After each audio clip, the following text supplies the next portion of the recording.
So when I started working with the Forestry Commission last year, I was quite surprised to hear that one of my first projects that I've been involved in was going to be a building condition survey. Probably like most people, I associated forestry, National Forest estate, with pictures like these. Open green space, countryside, and lots of trees. I hadn't actually realised how vast the forest estate is, covering approximately 8% of Scotland's landmass, so we're pretty huge. But it's not just all about sustainable timber production, although that is one of the most significant roles of the organisation. It's a rich and diverse estate that's used for a variety of purposes, including walking, family days out, mountain biking, recreational cycling. And also the organisation takes conservation very seriously. And increasingly, in particular the last few years, the land is being used more and more to harvest renewable energy in the form of wind and hydro. And because of the sheer size of the forest estate, that means there are thousands of assets to manage. And within that, there are hundreds of buildings of varying use, type and condition. We have modern visitor centres and visitor centre cafes like this one at Glen Tress, used a lot by mountain bikers and people using the estate for recreation. We have modern offices in beautiful locations like this one in Huntly, up in Moray in Aberdeenshire. We have over 45 offices across Scotland, not all quite as nice as this one. We also have a number of bothies in quite remote locations across the country, used by walkers, quite well used by walkers and other people using the estate in more remote locations. And we also have a number of derelict buildings, and many of these are kept for ecological reasons, but they pose a liability in the estate. And this is just one of the many reasons why the organisation required a full baseline condition survey of many of its buildings. We wanted to find out where the priority defects were, and really just the general condition of the buildings, as well as capture photographs. And this map shows the buildings, or the building locations across the country. And I think it really gives the idea of the scale of an operation to undertake surveys of this nature, covering many urban locations, but quite often very rural and often remote locations with no internet connectivity or very limited internet connectivity, which brings its own issues. So the traditional approach to surveying assets, in particular buildings, has been largely that the organisation commissions the work to charter surveyors, which is common, and they use their own bespoke third-party software, which means we receive the data in a variety of formats, can be quite difficult to manage, and also reports can be generated normally as static documents, making them very, very difficult to query, interrogate, and analyse. In addition to this, just navigating around the country, you saw from the map where the buildings are, navigating around the country in very isolated location requires lots of paper maps, which means we needed to print a lot. So, given these constraints, the organisation really wanted a more optimised survey approach, not just for this survey, but for future surveys. It had to work offline and capture data with no internet connectivity. And part of it had to be efficient, had to work for surveyors on site and capture all the information associated with the buildings, as well as take photographs and record defects and give them priorities if possible. We needed access to current up-to-date information with the ability to query this, interrogate it and report on it. And ideally, digital mapping would allow us to locate the assets on site.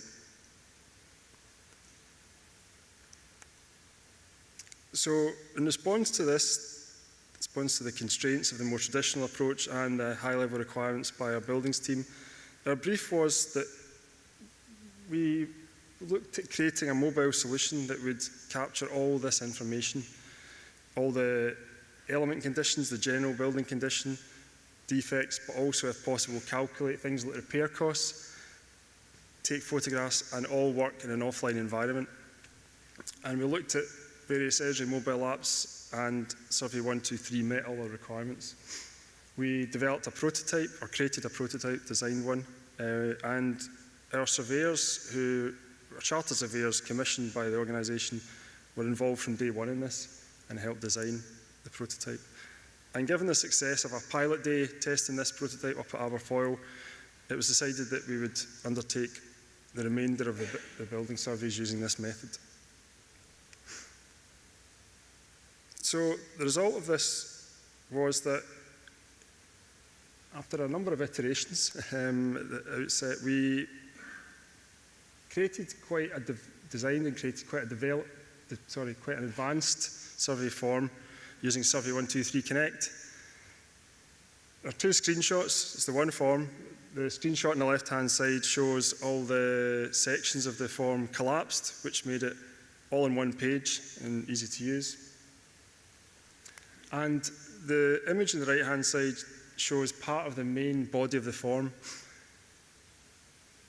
There's quite a lot of information to be captured, but we tried to make it in a way that worked for the surveyors. We got them involved at a very early stage throughout, and they helped design it with what they wanted to capture. And not sure if any of you are familiar with cascading selects with Survey 123, but we used them throughout, which means that for this example, if the surveyor chose an element, then the next question or the next choices for intermediate element were based on that previous selection. So this meant that we could put a huge amount of information behind the survey form. Just for this part alone, there were over 2,000 lines of logic within Survey 123 Connect, so it doesn't appear that to the end user, which was one of the main purposes of using this more nice, efficient solution.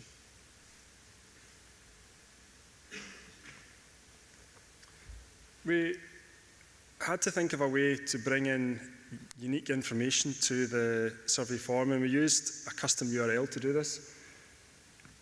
And we surfaced this custom URL in Collector. There might have been more efficient ways of doing it at the time, but it worked, and it was really, really easy to put together. The surveyor would use Collector to find the asset on site, select the building that they were located at, and then click on the Open in Survey 123 link that was within the attribute table for that feature, and it would then initiate Survey 123 and pass unique information into the form, ready for the remainder of the form to complete it. So there's a little bit of integration between Collector and Survey 123 that worked really well. So the result of this was that in 4 months, in one of the worst winters on record, the surveyors captured 540 building surveys, 541, and synchronized the data using their iPads in probably not as regular a timescale as I would have liked, but as they synced that information from the device, we were able to access the information through Operations Dashboard. And this standalone Operations Dashboard application in ArcGIS Online couldn't have come along at a better time for the project. We were able to check the surveys on a daily basis to see them being synced, all the information coming in, and our head of buildings and fleet still accesses this on a daily basis, and he helped design it with information that he wanted to show. So this actually was a really critical part of the project and allowed us to query and analyse the results as they were being published. It's interactive. Users can select using the filters to filter the information based on building condition, building use, etc. And the map in the top left-hand corner is integrated with the remainder of the charts, which means that if a user selects a building or a group of buildings, everything changes dynamically on the Operations Dashboard. So this brought the whole project together and has worked really, really well. It's not just been a success for this project, but we're looking at using Operations Dashboard for a number of other projects as well. A great tool to surface and query information. So the benefits are, as we'd hoped, of this solution. All surveys were captured with that offline capability, and quite often quite remote locations, as I mentioned. And in terms of time saved, it was estimated that the surveyors saved about 10% of their time on site alone, and that doesn't include pre or post survey processing. It allowed us to get access to information right away as soon as it was synced from the devices. And importantly, data is served as web services, which makes it easily accessible, and we're able to bring it into applications such as Operations Dashboard and maybe future integration with other applications. And importantly, there was no need for paper maps or forms, which is a real bonus. So, in conclusion, we believe that it was a really successful use of Survey 123. It took a process and made it more efficient, paper-free, and all in one device. Its timing, the Operations Dashboard timing, has been excellent, and it's been really popular with senior management, in particular head of buildings. And we have many other potential uses for Survey 123. A couple of us are looking at how we might use Survey 123 for inspections of sundry items such as chainsaws, lawnmowers, etc. So a huge number of other options. And we're also looking at integration with our excellent core mapping application internally called Forestry Web. And importantly, I think from an early stage, we involved the surveyors, the ones who were actually undertaking the surveys themselves. And not only did they buy into it, they really embraced it, and they actually enjoyed using this new approach. That's me.